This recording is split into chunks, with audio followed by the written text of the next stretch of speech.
Hey everyone, and welcome to this explainer. You know, when most of us picture taking a trip to China, we usually imagine those glossy, heavily curated tourist brochures, just packed with modern marvels, right? But today, we're tossing those out. We are unpacking a totally fascinating street-level journey straight through the heart of Beijing. We're going to explore the raw, unpolished, and deeply historic side of the city, using the first-hand observations of a traveler who actually walked these very streets to uncover the real old China. And that really begs the question, what does the real old China actually look like? Well, if you're expecting a hyper-modern metropolis around every single corner, you might be in for a surprise. We're about to peel back the layers of this massive capital city, stepping away from the typical tourist traps to journey into its hidden, ancient layers, where centuries-old traditions aren't just remembered, they're actively lived in today. Let's dive in. Okay, kicking things off with Section 1, Beyond the Skyscrapers. Our source journey actually begins with a massive testament to the sheer scale and efficiency of Chinese infrastructure. The vlogger traveled from the city of Chongqing all the way to Beijing.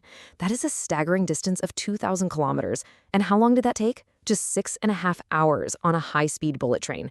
It's wild, and it perfectly sets the stage for a country that is literally built on a massive scale and rapid movement.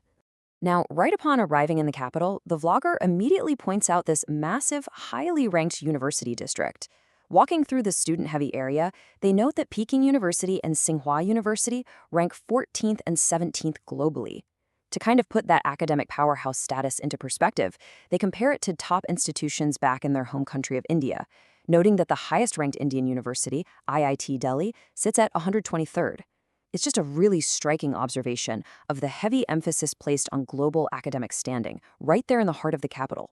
But the everyday reality of Beijing hits you immediately with a sharp visual contrast.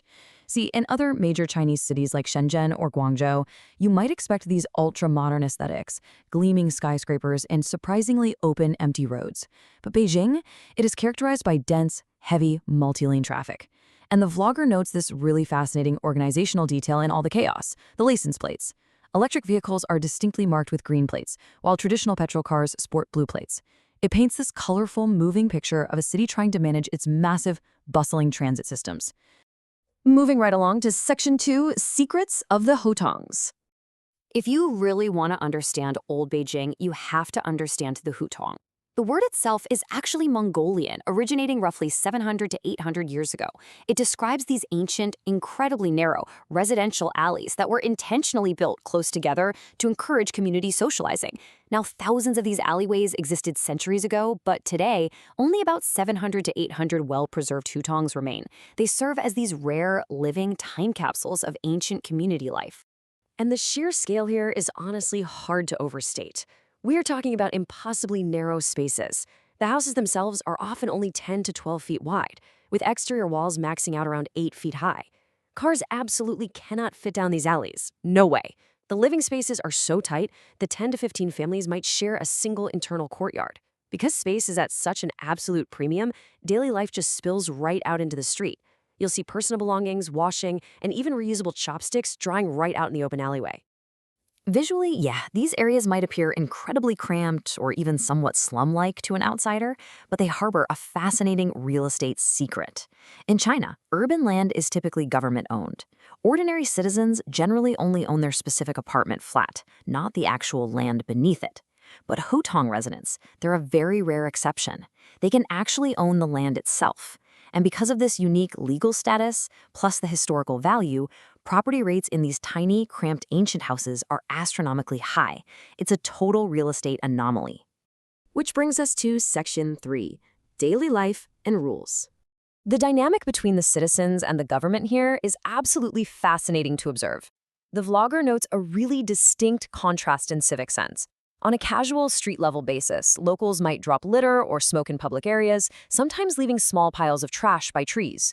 However, the government counters this with highly efficient, rapid maintenance and garbage collection, keeping these historic areas remarkably pristine overall.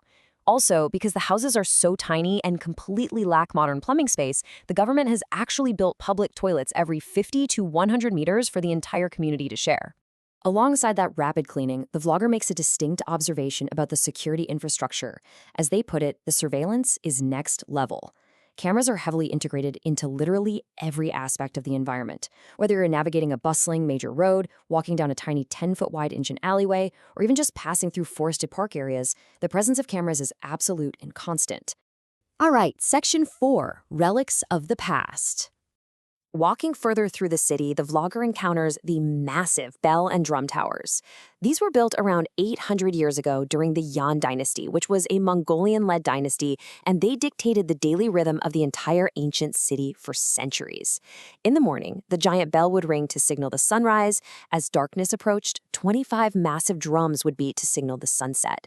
And this grand architectural method of official timekeeping continued uninterrupted all the way until 1924. But today, those ancient towers look down on a staggering modern population of approximately 23 million people. That massive number explains the intense crowds of tourists flocking to these historical sites with their cameras and live streaming setups. It also perfectly explains the intense bicycle sharing culture. To counteract that heavy vehicle traffic we discussed earlier, there are dedicated bike lanes and literally hundreds of shared bicycles clustered at every single transit stop and monument. Finally, let's wrap up with Section 5, Beijing's diverse flavors. You can't talk about Beijing without talking about the food, right? The culinary landscape is as diverse as its history. Strolling through the streets, the vlogger observes the famous Peking duck hanging in almost every restaurant window. But there is also a super vibrant presence from the Xinjiang province.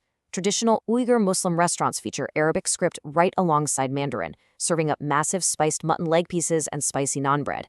And if you venture into the street markets, the offerings get even more surprising, ranging from skewers of scorpions and lizards to fresh white lotus fruits harvested directly from the lakes right inside the city.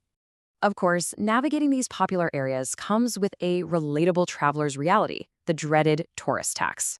The vlogger notes that a normal bottle of water that usually costs 2 yuan jumps to 3 yuan the second you step into a commercialized hutong area.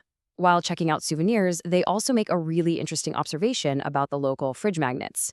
Right alongside the ancient bell tower, merchants openly sell magnets depicting politically sensitive and deeply historical landmarks like Tiananmen Square, reflecting the many complex intersecting layers of the city's modern and ancient history, all sold on a single shop counter. So, as our exploration of the ancient alleys, the intense traffic, and the vibrant markets of Beijing comes to a close, our source leaves us with an incredible cliffhanger. After resting up, the vlogger wakes up the very next day, having traveled to Sinuiju, standing right on the border, looking directly into North Korea. It really makes you wonder, what happens when you leave the bustling, highly surveilled heart of China and step right up to one of the most secretive borders on Earth? Well, we are going to explore that fascinating journey in our next explainer. Until then, keep learning and keep questioning the world around you.